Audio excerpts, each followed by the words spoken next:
ગઈકાલે હરિબળ ગીતાની અંદર નિષ્કુળાનંદ સ્વામીએ એવી સરસ મજાની વાત કરી કે કરી ખરી દીનતા કરી કહેતા હાથીએ ભગવાનની પ્રાર્થના કરી તો ભગવાને એની રક્ષા કરી. હવે સ્વામી આગળ બતાવે છે, કામુકીની કરણી કસી અજામેલ નહીં અગહીના, નારાયણના નામથી થયા પાર પીછો પ્રવીણા.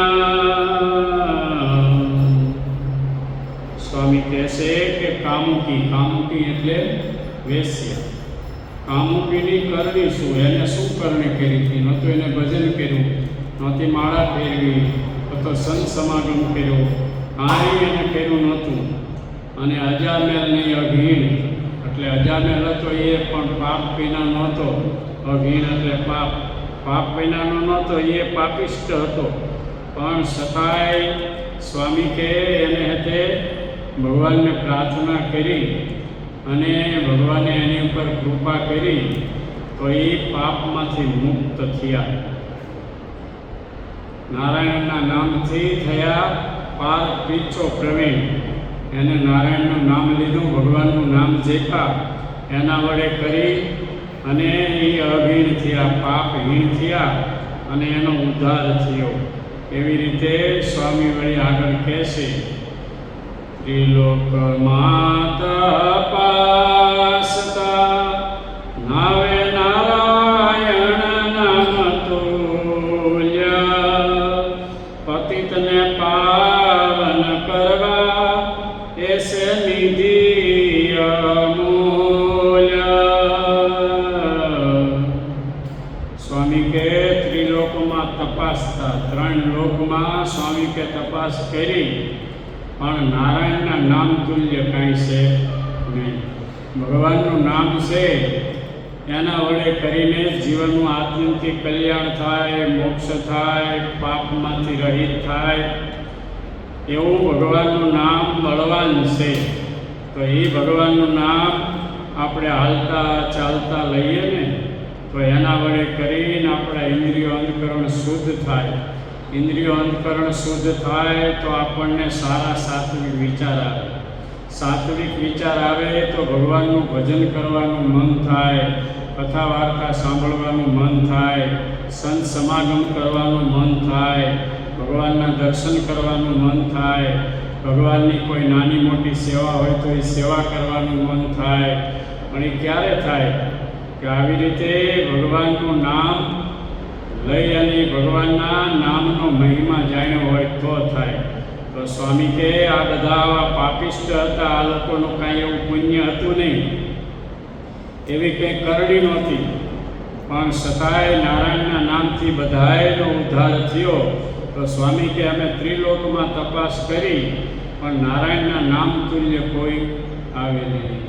ભગવાનનું નામ છે એ એવું છે કે ભગવાનના નામ તુલ્ય બીજું આવે નહીં. અને વળી કેવું છે તો કે પતિતને પાવન કરવા એ છે નિધિ અમૂલ. પતિત જે હાવ પાપિષ્ટ હોય, ભગવાનના શરણેથી પડી ગયેલો હોય, એનાથી કોઈ નાનો મોટો અપરાધ થઈ ગયો હોય, કોઈ નાનું મોટું પાપ થઈ ગયું હોય, અહીં જો ભગવાનનું નામ લેવા લાગે તો સ્વામી કહેશે કે પતિતને પાવન કરવા. એવા પતિત જે પાપિષ્ટ હોય એને પાવન કરવા માટે ભગવાનનું નામ છે એ કેવું છે તો કહેશે કે એ છે નિધિ અમૂલ્ય. નિધિ એટલે સમુદ્ર થાય. જેમ સમુદ્રનું પાણી કેટલું અગાધ છે, એવી રીતે ભગવાનના નામ વડે કરી અને જીવાત્માને બળ મળે છે. એટલે સ્વામી કહેશે એ છે નિધિ અમૂલ્ય. જપ તપ તીરથ જોગ જગન વ્રત વિધિએ દિયે વરદાન.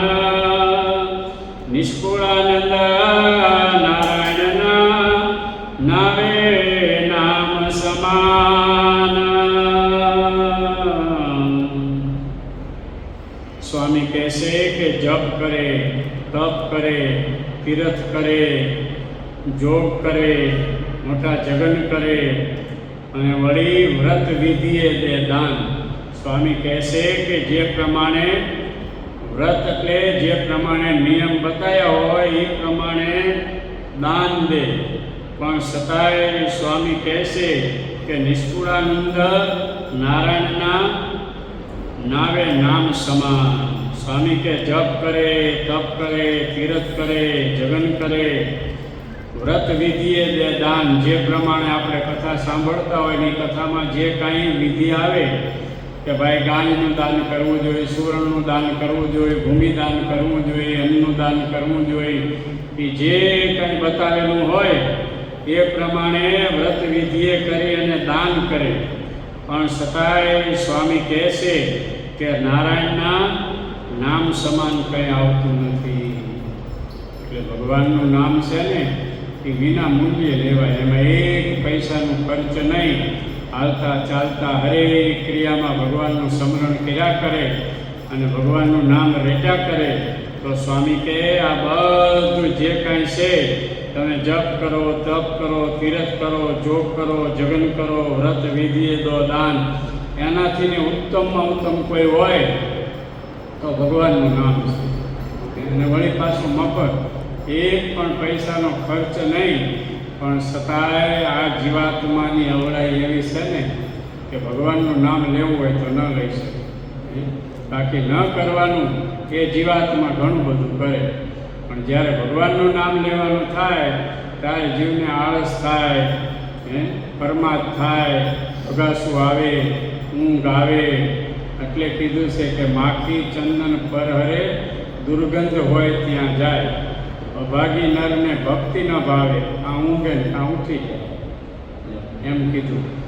હવે ચંદન જેવી કોઈ ઉત્તમ વસ્તુ નથી. હા, અસલ જે મલિયાગર ચંદન હોય એ સ્વામીએ લખ્યું કે 100 મણ તેલ ઉકાળેલું હોય. કેવું આપણે પૂરી કે ભજીયા તરવા હોય ને તરી શકે એવું ઉકાળેલું હોય ને એવું ઉકળતું તેલ હોય. એમાં જે ભાવનું ચંદન અસલ આવે ને એ કેટલું નાખવાનું ખબર છે? ખાલી તલ ભાગ, એક તલ જેટલું એ મોટો તાવડો હોમણ તેલનો ભર્યો હોય એમાં નાખે એટલે તેલ ટાઢું થઈ જાય. પછી બીજા હોમણ લાકડા બારે ને તોય ફરીને તેલ હતે તાતું ન થાય, ગરમ ન થાય.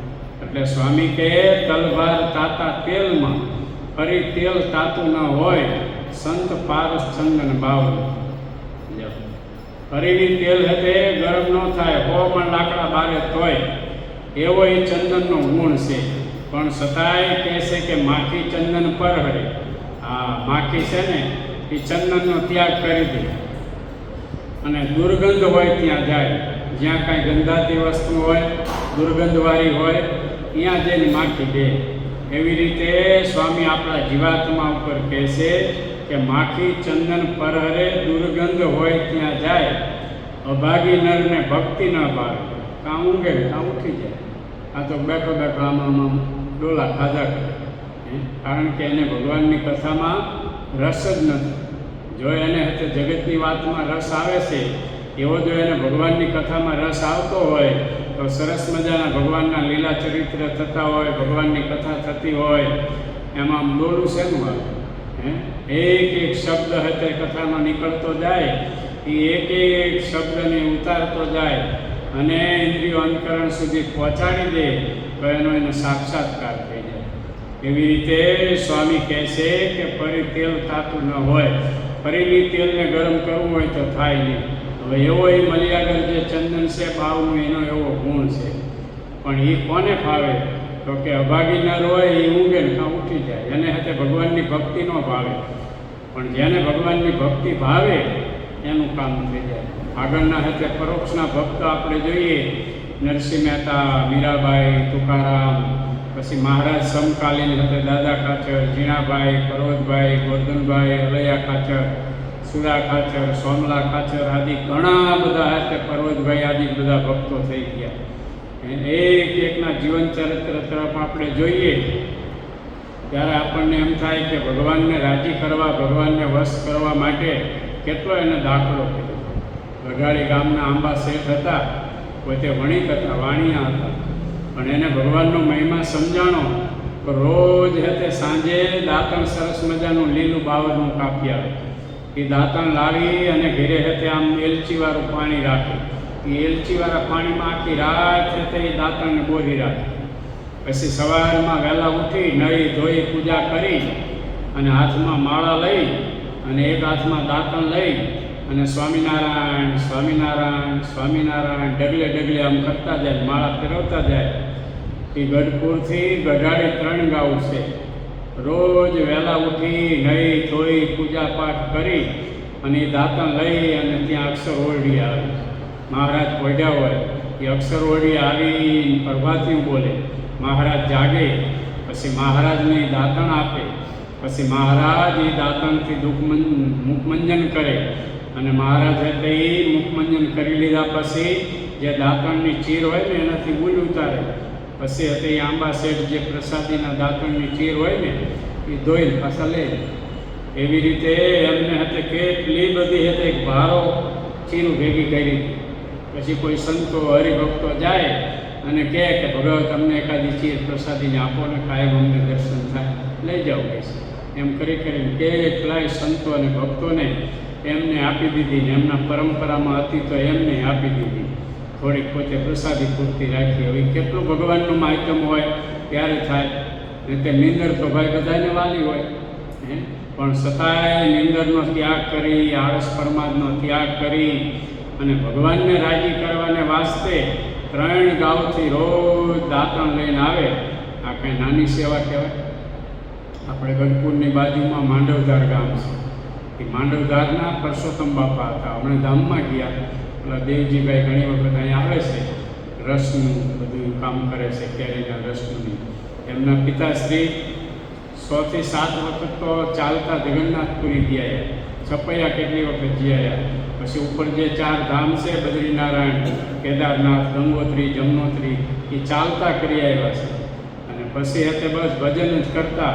મકાન બનાવ્યું હતું તો આમ અલગ રૂમ બારોબાર એમને આવે જાય એવું બારણું મૂકી દીધું અને મોટું જબર ફળિયું, ફળિયામાં તુલસી જ વાવે અને સાંજે હતે તુલસી વીણી લે. 5 વાગે વીણીને લીલા કપડામાં રાખી દે અને તુલસી રાખ્યા પછી સવારમાં નહીં ધોઈ 4 વાગે પૂજા પાઠ કરી પરવારી અને હાથમાં માળા લઈને તુલસી લઈ અને ગોપીનાથજી મહારાજ આગળ આવી જાય. મંગળા આરતી થાય ત્યાં એમના તુલસી આવી ગયા હોય. એ તુલસી બ્રહ્મચારી લઈ અને રોજ એ હરિકૃષ્ણ મહારાજ અને ગોપીનાથ મહારાજને ધરાવે.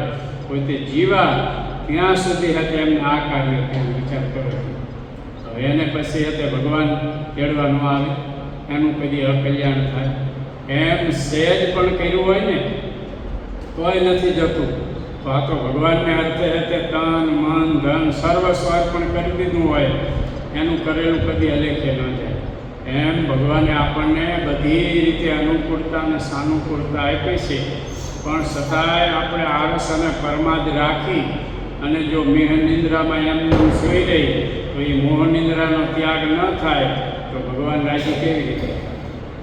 સ્વામી કહે છે કે વીજળીના ચમકારામાં મોતી પુરવવું હોય એ આળસો કે પરમાદી હોય એ ન પોરવી શકે. વીજળીના ચમકારાને જેને મોતી પોરવવાનું હોય એ જ્યારે વીજળી થતી હોય ત્યારે મોતી ગોતવા જાય, દોરો ગોતવા જાય, કોઈ ગોતવા જાય તો મેળ પડે. પણ એ તો આમ વીજળી આકાશમાં થતી હોય ત્યારે એના હાથમાં મોતી, દોરો, કોઈ બધું આમ તૈયાર જ હોય. જેવો આમ ચમકારો થયો નથી કે પોરવી લીધો. એમ આપણા જીવનમાં અત્યારે ભગવાને આપણને આ એક વીજળીનો ચમકારો આપ્યો છે. દેહ આપણું ક્ષણભંગુર છે, ક્યારે નાશ પામી જશે એનું કાંઈ નક્કી નથી. તો જ્યારે ભગવાને આપણને તંદુરસ્તી આપી છે તો એ તંદુરસ્તીનો આપણે સદુપયોગ કરવો જોઈએ. સદુપયોગ શું કરવો જોઈએ? આ લોકનું કાર્ય કરવાનું અને પરલોકનું કરવાનું. આ લોકનું જે કંઈ આપણા માથે વ્યવહારની જવાબદારી હોય તો એ આપણે વ્યવહારની જવાબદારી વહન કરવી જોઈએ, અદા કરવી જોઈએ. પણ એની સાથે સાથે આપણા આત્યંતિક કલ્યાણ માટે તો કંઈક કરવું જોઈએ ને. જો એ કાંઈ ન કરીએ તો શું કામ? અમારા વંદન સાહેબ પહેલાં દ્રષ્ટાંત બહુ દેતા, હમણાં તો નથી દેતા. ઓલો એક ઢાંચી હતો ને, પછી તે રોજ એને અહીંયા બધા તલ પીલાવાનું, ઘાણી કઢાવવાનું બધું આવે. પછી ઓલો જે ખીરડો હોય ને એ ખીરડા ઉપર એક હાથે કપડાનું એવું પોતું રાખી મૂકે. એટલે એ ઓલું તેલના કોઈ સાંકા વાંકા ઉડે ને એનાથી ઓલું પોતું પલળી જાય. એટલે બીજું તો તેલ એનાથી ક્યાંય લેવાય નહીં, ચોરાય નહીં. ઓલું તેલ જે પીલેલું હોય એ આપી દે. પછી તે ઘેર જાય ને બપોરે એટલે ઓલું જે પોતું હોય ને એ પોતું લઈ જાય. અને પોતું લઈ જાય ને એમના ઘરના પછી એને નીચો હોય એટલે એમાંથી તેલ નીકળે. પછી એમાંથી શાકનો વઘાર કરે એટલે એનું ગુજરાન ચાલ્યા કરે. એમાં એક દિવસ તે જરા મોડું થઈ ગયું અને આવ્યા નહીં. એટલે એમના ઘરના આવ્યા અને સામે જઈ અને કીધું કે આજ પોતાનું શું કર્યું એમ 2-4 વખત કીધું ને ત્યાં એને ચોટ લાગી છે કે ખરેખર પોતાનું કરવાનું તો રહી ગયું. પોતાનું એટલે આપણા હાથમાં. એટલે સ્વામીએ કીધું કે દુનિયામાં ડાયો ડાપણમાં દુઃખ પામે. દુનિયામાં ડાયો હોય અને ડાપણમાં દુઃખ પામે. પોતાના આત્યંતિક કલ્યાણ માટે, મોક્ષ માટે કાંઈ કર્યું નહીં. બાકી hatte એ આટલી જમીન કરી ને એટલા કૂવા કર્યા ને એટલા બોર કર્યા ને એટલો કપા કર્યો ને એટલા ચણા કર્યા ને એટલા ઘઉં કર્યા ને એ આટલી ફેક્ટરી કરી ને એટલી દુકાનો કરી ને એટલા પ્લોટ લીધા ને એટલા મકાન બાંધ્યા ને એટલા વેચ્યા ને બધું કર્યું. પણ એમાંથી એક કોઈના નાકા જેટલું કાંઈ હારે આવવાનું નથી. તો હારે શું આવે છે? આપણું પાપ અને પુણ્ય. જે કંઈ આપણે કર્મ કરેલા હોય છે એ કર્મ આપણા સાથે આવે છે. હવે આપણે જો એ કર્મ સારું કરેલું હશે તો ભગવાન આપણી ઉપર કૃપા કરશે, દયા કરશે. એટલે જ્યારે આપણને જીવનમાં આવા સરસ મજાના શાસ્ત્રો મળ્યા છે, આવા સર્વોપરી મહારાજ મળ્યા છે અને વળી પાછા આવા નિષ્કુળાનંદ સ્વામી જેવાના ગ્રંથો લખેલા આપણને મળ્યા છે ને ભક્તો, એટલે આળસ અને પરમાત્માનો ત્યાગ કરી અને ખરા થઈ અને એવું મંડી પડવું જોઈએ કે બસ હવે વ્યવહારની જે કાંઈ જવાબદારી છે એ દીકરા પુત્ર જે કોઈ હોય ને સોંપી દીધું. પછી તે બસ ભજન અને ભોજન, આ સિવાય બીજી વાત નહીં. ઘણા બધા હરિભક્તોના અંગ આપણે જોઈને ત્યારે આપણને એવું થાય કે વ્યવહારની જવાબદારી દીકરાને સોંપ્યા પછી ત્યાં શું વાયું કે શું કરે કાંઈ પૂછવાનું નહીં. અને એ તમે જુઓ તો મંદિરને ઘર પાછા મંદિરને ઘરે જઈને પાછી અહીંયા કથા વાર્તા સાંભળવાની, કથા વાર્તા કરવાની, માળા કરવાની, ધ્યાન કરવાનું, ભજન કરવાનું, ભગવાનનું મંદિર વારવાનું, ભગવાનનું મંદિર લીપવાનું, ભગવાનના બાગ બગીચા હોય તો બાગ બગીચા સાફ કરવાના, ફૂલ વીણવાના, હાર કરવાના. આવી બધી સેવા કરીએ તો કામનું. પણ મંદિરમાં જેમ પાછા આપણે કોટલી કરીને કોઈની નિંદા કરીએ તોય ભગવાન રાજી ન થાય. એટલે ભગવાનને રાજી કરવાના સાધન ઘણા બધા છે, પણ આ જીવાતમાં એ ભૂલી જાય છે. અને જે નથી કરવાનું એમાં તમે જુઓ તો રાત દિવસ એટલો મંડી પડે. બધા એને પાછું જ્ઞાન છે કે ભાઈ આપણે ધામમાં જઈશું તો હારે કાંઈ પણ લઈ જવાનું નથી અને આમાંથી કાંઈ પણ હારે આવવાનું નથી. પુત્ર હશે તો ભલે, સ્ત્રી હશે તો ભલે, ધન હશે તો ભલે, ગમે એવું વાહન હશે તો ભલે, જે કાંઈ મિલકત છે એ આપણી આંખ બંધ થયા પછી બધી અહીં રહેવાની છે. આનું બધાને જ્ઞાન છે, કોને જ્ઞાન નથી. પણ છતાંય મુકાતું નથી. એનું નામ જ માયા. એનાથી પર થઈ જાય એ માયાને તરી ગયો કહેવાય. એટલે એના માટે આનંદ સંતોએ દાખલો કરી અને સરસ મજાના આવા આપણને ગ્રંથો આપ્યા છે, સરસ મજાના આપણને કીર્તનના પદો આપ્યા છે. એ કીર્તનના પદો આપણે વાંચીએ, વિચારીએ. દેવાનંદ સ્વામીએ લખ્યું કે ડાયટોર ને ચોર દેવના સૂક લઈને બોલેજી, શ્વાન તણી પેર ઘેર ઘેર કરતો ડોલેજી. સ્વામી કહે છે વિચાર કરો, શું મુખ લઈને તું બોલે છે, શું મુખ લઈને તું જીવે છે. શ્વાન તણી પેર ઘેર ઘેર કરતો ડોલે છે. શ્વાન કહેતા કૂતરું આ ઘેરે જાય, ઓલા ઘેરે જાય, ઓલી બજારમાં જાય, ઓલી બજારમાં જાય. એમ રીતે આ જીવાતમાં શ્વાનની પેટે રેખડા કરે, ભટકા કરે. પણ આત્યંતિક કલ્યાણ માટે જે કરવાનું છે એ કાર્ય જો થાય તો ખરેખર સહેજમાં આપણું કામ થઈ જાય. એટલે મહારાજને રાજી કરવા માટે આપણે હતે હાલતા ચાલતા એવું વજન કરીએ ને કે આપણને સતેજ એમ થઈ જાય કે કદાચ મહારાજ કાલ તેડવા આવવાના હોય ને, ભલે મહારાજ આજ મને તેડી જાય, હવે મારે કાંઈ કરવાનું બાકી નથી, મારા બે હાથમાં લાડુ છે એમ આપણા સંતો કહેતા. જમણો હાથ મોઢા આગળ લાવે તોય લાડુ, ડાબો હાથ લાવે તોય લાડુ. એમ કદાચ મહારાજ આપણને આ લોકમાં થોડું ઘણું રાખે તોય ભલે, અને કદાચ આ લોકોમાંથી મહારાજ પોતાના ધામમાં લઈ જાય ને પોતાના સમીપે બોલાવી લે ને તોય ભલે. ભગવાનનો ભક્ત એમાં જરાય હર્ષશોક ન કરે, એમાં જરાય હતે ઉદ્વેગને ન પામે. એ તો એમ માને કે બસ મારી ઉપર ભગવાનની મોટી કૃપા થઈ, મોટી દયા થઈ કે ભગવાને મને હતે આયુષ્યની સાથે સમજણ આપી દીધી, તો એ સમજણ વડે કરીને મારા આત્યંતિક કલ્યાણનું જે કાર્ય કરવાનું હતું એ કરી દીધું. એમાં આપણે બધુંય કરીએ પણ એ ન કરીએ શું કામ. અમારે ગુરુ હતા મોટા સ્વામીએ દ્રષ્ટાંત દેતા કે એક સરસ મજાનું મોટું ગામ, એ ગામની અંદર એક સુખી સંપન્ન પટેલ. પછી તે પહેલાં તો શહેરમાં બહુ ઓછા જવાનું થતું અને જાય તે પોતાના ગાડા લઈને જાય. એટલે પછી અત્યારે સાંજે ખબર પડી ગામના આજુબાજુ પાડોશીને બધાને કે ભાઈ કાલે હતા પટેલ છે ને એમનું ગાડું જવાનું છે શહેરમાં. તો આવ્યા દોડાદોડ કે મારો ગોળનો રવો લાવજો ને, મારો તેલનો ડબ્બો લાવજો ને, ઓલા કે મારું આ લાવજો ને, ઓલા કે આ લાવજો ને. જે આવે એ બધાની ચિઠ્ઠીમાં લખતા જાય. પછી શહેરમાં ગયા ને ગાડું છોડ્યું ને પછી ચિઠ્ઠી કાઢી. એ ચિઠ્ઠી કાઢી એટલે કોઈનો ગોળનો રવો, તેલનો ડબ્બો જેને જે મગાવ્યું બધું લાવી લે, ગાડામાં ભરવા માંડ્યા. અને સાંજે hatte ગાડું ઘરે આવ્યું ને ઘર આગળ છોડ્યું. આ બધા જે કોઈએ મગાવ્યું તો બધા લેવા આવ્યા કે અમારો ગોળનો રવો કે આ લાવ્યો, કે તેલનો ડબ્બો કે લાવ્યો, કે અમારો આ કે લાવ્યો. પછી એમના ઘરના બધા સભ્યો ગાડા આગળ ઊભા હતા કે આપણું કે લે અમારું, કે આપણું તો કે ભૂલી ગયો. એમ ખરેખર આપણે જે આપણું કરવા આવ્યા છે એ ભૂલી જઈને શું કામ. એટલે ન ભૂલાય ને એના માટે આ સંત સમાગમ છે, એના માટે આ કથા અને વાર્તા છે, એના માટે આ સંતોએ આટલો દાખલો કરીને આટલી મહેનત કરી અને સરસ મજાના આપણને આવા ગ્રંથો અને શાસ્ત્રો આપ્યા છે. હવે આપણે શાસ્ત્રો રચવાના નથી, ગ્રંથો કરવાના નથી, ખાલી કરીને ગયા એને આપણે વાંચવાના જ છે. વાંચ્યા પછી એનું મનન કરી, નિદધ્યાસ કરીને એનો સાક્ષાત્કાર કરી અને આપણા જીવનમાં એને ઉતારવાના છે. નકરું આપણે વાંચી જઈ પણ જીવનમાં ઉતરે નહીં તો શું કામ. કે મેં 100 વખત રામાયણ વાંચી નાખી, મેં 100 વખત વચનામૃત વાંચી નાખ્યું, 100 વખત શિક્ષાપત્રી વાંચી નાખી પણ વાંચીને રાખ્યું કંઈ.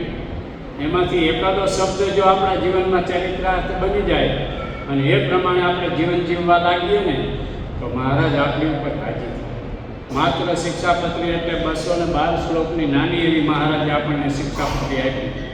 હવે એ શિક્ષાપત્રીને આપણે પૂછીને કાર્ય આપણે કરીએ ને તો આપણા જીવનમાં ક્યારે દુઃખ શબ્દ આવે જ નહીં. પણ દુઃખ શબ્દ ક્યારે આવે કે આપણે શિક્ષાપત્રીનું ઉલ્લંઘન કરીશું. પછી ત્યાગી હોય તો ભલે, ગ્રસ્ત હોય તો ભલે, આચાર્ય હોય તો ભલે, જે કોઈ હોય, મહારાજની બાંધેલી જે મર્યાદા છે એ મર્યાદાની અંદર દરેક રહી અને જીવન જીવે તો કોઈના જીવનમાં કોઈ દિવસ દુઃખ શબ્દ આવે જ નહીં. અને જ્યારે આપણા જીવનમાં કાંઈ તકલીફ કે મુશ્કેલી કે દુઃખ આવે ત્યારે ચોક્કસ આપણે શિક્ષાપત્રી ખોલજો કે ક્યાંય આપણે મહારાજની આજ્ઞા લોપીએ છીએ તો જ આ મહારાજ સાથે આપણી ઉપર કુરાજી થયા. જેટલો આજ્ઞાનો લોભ એટલો પરમાત્માનો કોપ. એટલે જેટલી આપણે મહારાજને અંતર્યામી જામીને અહીંયા પડખે બધા ભેગા રહેતા હોય ત્યારે તો આપણે વ્રતમાને પાડીએ, બધું નિયમ ધર્મે પાડી, એકાદશી રહી, પૂજા કરી, તિલક ચાંદલો કરી, બધું કરી. પણ કદાચ તે સંજોગો વસાત આપણા દેશથી આપણે પરદેશ જવાનું છે, બહાર જવાનું થયું, કોઈ કમાવાના અર્થે, કોઈ કામકાજ અર્થે, પણ છતાંય બહાર ગયા પછી નાહવું, ધોવું, પૂજા પાઠ જે કંઈ આપણા નીતનિયમ હોય એ નીતનિયમમાંથી કોઈ દી ચલાયમાન ન થાય, નીતનિયમને ચૂકે નહીં, તો ભગવાન એની ઉપર રાજી થાય. અત્યારે એમ જાણે કે ભાઈ હવે અહીંયા ક્યાં કોઈ જાણે છે કે આપણે પૂજા કરીએ છીએ, ભલે ન કરીએ છીએ, ભલે શિક્ષાપત્રી વાંચીએ છીએ, ભલે ન વાંચીએ છીએ, ભલે નાહીએ છીએ, ભલે ન નાહીએ છીએ, ભલે ખાવાનું ખાઈએ છીએ, ભલે ન ખાવાનું ખાઈ લઈએ છીએ, અહીંયા ક્યાં કોઈ જોવાનું છે. પણ જ્યારે આપણે એમ જાણીએ કે ભગવાન છે ને એ સર્વત્ર છે, ભગવાન બધે એવી આપી રહેલા છે, ભગવાન આ જીવાત્મા છે ને એના હૃદયમાં પણ અંતર્યામી રૂપે રહ્યા છે. એક મુસ્લિમ રાજા હતો, પછી એને 2 શાહજાદા હતા, શાહજાદા એટલે દીકરા, 2 કુંવર હતા. પછી એને વિચાર કર્યો કે મારે મોટા છોકરાને ગાદી સોંપવી કે નાના છોકરાને સોંપવી. પછી એના જે કાજી હોય ને એના ગુરુ એને બોલાવ્યા કે હવે મારી જે કંઈ આ જવાબદારી છે ગાદીની એ મારે આ 2 કુંવર છે એમાંથી કોને સોંપવી આપવો. એટલે કાજીએ કીધું કે કાલે વાત, પણ જો કાલે હું આવું એટલે તમારે સરસ મજાના 2 પોપટ મગાવવાના અને સરસ મજાના 2 પિંજરા મગાવવાના. પછી આપણે એની પરીક્ષા લઈશું અને પછી નિર્ણય કરશું કે આપણે ગાદી કોને સોંપવી. તો કાંઈ વાંધો નહીં, કાળજી કરીને જતા રહ્યા. રાજાએ તે રીતે 2 પોપટ મગાવ્યા, પિંજરા મગાવ્યા, 2 શાહજાદાને બોલાયા. પછી કાજીએ કીધું કે જો તમને બેયને આ એક પોપટ આ પાંજરામાં પૂરીને આપવામાં આવે છે અને તમારે જમવા માટે ખર્ચી પણ આપવામાં આવે છે અને તમારે જવા માટે ઘોડો આપવામાં આવે છે, ઘોડા ઉપર બેસીને તમારે જવાનું, કોઈ પણ દેખે નહીં એવી જગ્યાએ જઈને તમારે આ પોપટનું ખૂન કરવાનું, પોપટને મારવાનું. એટલે એક ઉગમણો ગયો ને એક આથમણો ગયો, 2 નોખી નોખી દિશાઓ લઈને ચાલતા થઈ ગયા. એમાં જે જરા મોટો હતો ને એ આગળ ગયો, આગળ પછી ચાલવાની ગતિ ન રહી, પછી ઘોડાને અહીંયા બાંધી દીધો ઝાડવાએ. પછી જંગલ હતું કે આમ એટલો સૂર્યનારાયણ તપે પણ સૂર્યનારાયણની આમ કિરણ પણ અંદર ન પડે, એટલું અંધારી ગુફા જેવું એમાં હાલ્યો જ ગયો. એમ કરતાં હતા આગળ ગયો ને પછી આમ ચારે બાજુ નજર કરીને અહીંયા કોઈ જોતું નથી ને કદાચ ધારો કાજી કોઈને તપાસ કરવા મોકલશે તો આનું પગેરું કે પીસું કાંઈ મળશે નહીં, નક્કી વાત છે. અહીંયા કોઈ આવી જ ન કે એવી આ જગ્યા ગહન છે. એટલે એને તો પાંજરામાંથી પોપટ કાઢી ડોકું મળ્યું, પૂરું કરી નાખ્યો વિધિ. પછી આવ્યો ખાલી પાંજરું લઈને. ઓલો બીજો ગયો તો એ તો એમને લીલા તોરણે પાછો આવ્યો, પાંજરું પોપટ ને બધું લઈ. પછી બેયને બેસાડ્યા ને પૂછવામાં આવ્યું તો કે હવે તપાસ કરીએ છીએ કે તે ક્યાં જગ્યાએ પોપટ માર્યો છે, જો એની ખાતરી મળશે તો તને ગાદી નહીં મળે. એટલે કે કાંઈ વાંધો નહીં, જાઓ કે. એટલે કાજીએ કીધું કે ભાઈ આ ગાદીને લાયક નથી. ઓલાને પૂછ્યું ભાઈ તું કેમ પાછું લઈને આવ્યો? તો કે હું ઘણી બધી જગ્યાએ જ્યો આ દુનિયાના ચાળે શેરાવ, પણ કોઈ જગ્યાએ મેં ખાલી ન ભાઈ કે જ્યાં અલ્લાહનો વાસ ન હોય, ખુદાનો વાસ ન હોય. હરેક જગ્યાએ ખુદા છે. આ ઝાડની પત્તી છે ને તો એમાંય ભગવાન છે, આ પૃથ્વીની રજ છે ને તો એમાંય છે, પહાડનો પથ્થર છે ને તો એમાંય ભગવાન છે. ભગવાન સિવાયની કોઈ પણ જગ્યા નથી, એટલે હું આને પાછો લઈ ગયો. એટલે રાજાએ જે એના કાજી હતા એને રાજાને કીધું કે આને ગાદી શું, આને ગાદી અપાય, આને અપાય નહીં, આ કંઈકના ડોકા મેળવી નાખશે. એવી રીતે જે માણસ એમ જાણે કે ભગવાન સર્વત્ર છે, એ કોઈ દિવસ ભગવાનની આજ્ઞા ન લો, નજીક હોય તો ભલે અને દૂર હોય તો ભલે. એમ ત્યાગી કે ગ્રસ્ત દરેક પરમાત્માની બાંધેલી જે મર્યાદા છે, પરમાત્માની જે આજ્ઞા છે એ પ્રમાણે જીવન જીવાય ભક્તો, તો આપણા જીવનમાં દુઃખ શબ્દ ક્યારે આવે છે. અને જ્યારે દુઃખ આવે છે ત્યારે સમજવાનું કે આપણાથી કાંઈક મહારાજની આજ્ઞા લોપાઈ ગઈ છે, એટલે આપણા જીવનમાં દુઃખ આવ્યું છે. એટલે ભગવાનને રાજી કરવાને માટે આપણે એવું ભજન કરીએ ને કે મહારાજ આપણા ભજને કરીને આપણને વશ થઈ જાય. હા, ક્યારેક મહારાજ આપણને સ્વપ્નમાં ઝાંખી દે, દર્શન થાય. ક્યારેક મહારાજ મોટો સમયો કરતા હોય, એ નંદ સંતો કીર્તનો ગાતા હોય, એ હરિભક્તો બધા બેઠા હોય, સંઘ બધા ચાલ્યા આવતા હોય, આવું ક્યારેક સ્વપ્ન થાય, આવું ક્યારેક દર્શન થાય ને ત્યારે આપણે સમજવાનું કે આપણે હવે ભક્તિના રાહ ઉપર ચડ્યા છીએ અને ભગવાનની આપણી ઉપર કૃપા થઈ કે આપણને હવે જગત સંબંધી સ્વપ્ન પણ આવતું નથી. હવે સ્વપ્ન આવે તો ભગવાન સંબંધી જ આવે. મહારાજ ભેગા મૂળજી બ્રહ્મચારી રહેતા ને એ મહારાજની સેવા બહુ કરતા. એમાં મહારાજ વડતાલ જે મંદિરની પાછળનો ચોક છે ને ત્યાં સભા ભરીને બેઠા. પછી બ્રહ્મચારી મંદિર ઉપર પ્રદક્ષિણા કરતા. એટલે મહારાજે હાથ કર્યો, મૂળજી બ્રહ્મચારી તરસ લાગી છે, પાણી લાવો. અહીં બ્રહ્મચારી આમ પ્રદક્ષિણા ફરતા પાછળ આવે ને હાથ સાંભળ્યો ને કે આમ પગથિયા ઉતરવા ન રહ્યા. એ પ્રદક્ષિણામાંથી સીધો આમ ઠેકડો માર્યો. મહારાજ કે હા પણ આમ ફરીને આવ્યા તો ક્યાં મોડું થઈ જતું તો હાથ પગ ભાંગી જાય છે. પણ મહારાજ એટલી વારે તમારી આજ્ઞા લોપાય ને અહીંથી આવ્યા છે. તો એવા બ્રહ્મચારી મહારાજના સેવક હતા અને એવી મહારાજની સેવા કરતા હતા. તો એ મહારાજ અને બ્રહ્મચારી આપણે ચૂડાની બાજુમાં ભેંચાળ ગામ છે ત્યાં પધાર્યા હતા. પછી રાત્રે હતે શિયાળાનો સમય. મહારાજ પડ્યા હતા અને બ્રહ્મચારી મહારાજના પલંગ પાસે નીચે પડ્યા. પછી રાત્રે બ્રહ્મચારીને સ્વપ્ન આવ્યું કે જે ઘરમાં અમે સૂતા છીએ ને એ ઘરમાં અગ્નિ લાગી, લાગી અને જો મોડું કરીશ ને તો મહારાજ દાજી જશે. એટલે મહારાજ ખાટલામાં સૂતા હતા ને એ બ્રહ્મચારીએ સીધા મહારાજને ઉપાડ્યા હો અને ઉપાડીને દોડીને એકદમ બહાર નીકળી ગયા. ફળિયામાં આવ્યા, મહારાજ જાગી ગયા. મહારાજ કે હા બ્રહ્મચારી ક્યાં ઉપાડ્યા કે? અને વળી પાછા મહારાજની નીચે મૂક્યા. પછી હસવા લાગ્યા. વળી પાછા મહારાજને બ્રહ્મચારી બે રૂમમાં આવ્યા. પછી મહારાજ કે બ્રહ્મચારી વાત કરો, શું હતું? તો કે મહારાજ મને કે રાતે એવું સ્વપ્ન આવ્યું કે જે ઘરમાં આપણે સૂતા છીએ ને એ ઘરમાં અગ્નિ લાગી અને મને એમ થયું કે મહારાજ દાજી જશે. એટલે સપનામાં હું તમને લઈને ભાગ્યો. તો મહારાજની આંખમાં આંસુ આવ્યા. મહારાજ કહે આ બ્રહ્મચારીને ત્રણેય અવસ્થાની અંદર અમારી મૂર્તિ સિવાય અમારા સિવાય બીજું આને ચિંતવન નથી. જાગ્રત, સ્વપ્ન અને સુષુપ્તિ આ ત્રણ અવસ્થા કહેવાય. આ ત્રણ અવસ્થામાં મહારાજ કે આ બ્રહ્મચારીને અમારા સિવાય બીજું સ્મરણ નથી. વિચાર કરો કેટલા એને ભગવાનને વશ કર્યા છે, કેટલું એને ભગવાનનું ભજન કર્યું છે, કેવા એને મહારાજને જાણ્યા છે. તો જ્યારે આપણે પણ એવું સમજી અને એવું ભગવાનનું ભજન કરીએ ને એટલે આપણને કદાચ સ્વપ્ન આવે ને તો ભગવાન સંબંધી આવે. હા આજ તો મહારાજને સરસ મજાના આવા વાઘા છે, મહારાજે માથે ઘૂંઘટ ધારણ કર્યો છે, મહારાજે આવા કલરના વસ્ત્ર પહેર્યા છે, મહારાજને સરસ મજાનો મોગરાનો હાર છે, ગુલાબનો હાર છે, એમાં વળી બીજા મિક્સ ફૂલ છે. આવું જ્યારે સ્વપ્ન આવવા લાગે ને આવા સ્વપ્નમાં દર્શન થાય ત્યારે આપણે સમજવાનું કે ભગવાનની આપણી ઉપર કૃપા થઈ, ભગવાનની આપણી ઉપર દયા થઈ.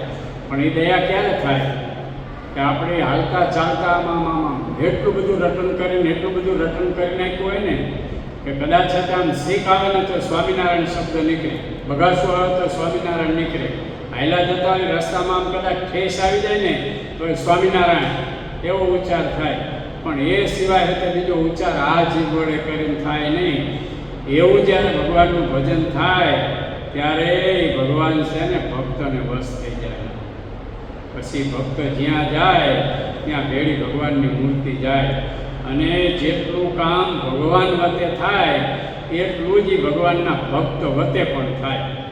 હા, ભગવાન કોઈને કહે કે જા તારું સારું થાય છે, જા તને ધન મળશે, જા તું માંગ્યો છું તો ભગવાન તને દીકરો આપશે.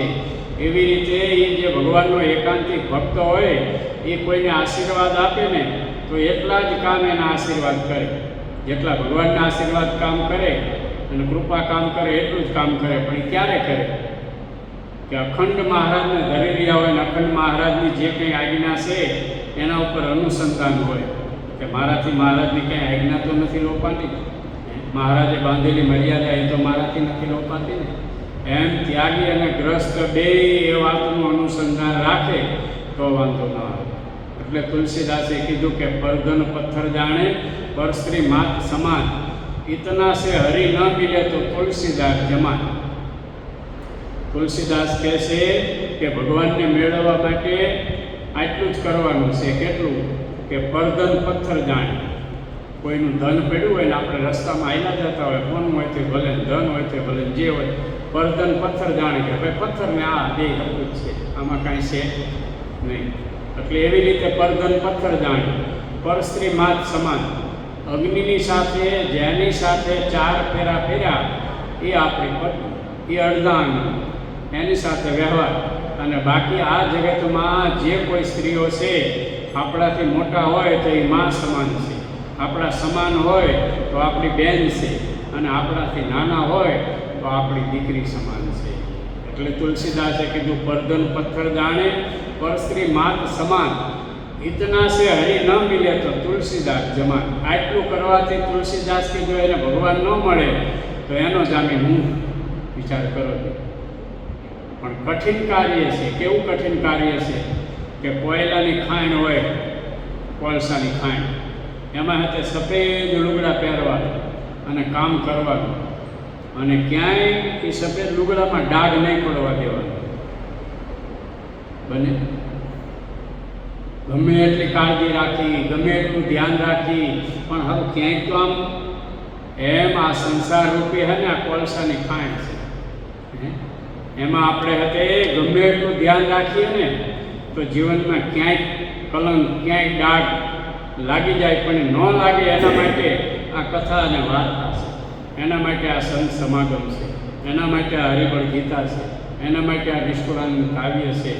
મહારાજની જે આજ્ઞાઓ છે એ આજ્ઞાઓને આપણે વાંચીએ અને વિચારીએ તો આપણા જીવનમાં એમ થાય કે મારે આ કરાય નહીં. બોલો સ્વામિનારાયણ ભગવાન, જય કૃષ્ણ મહારાજ.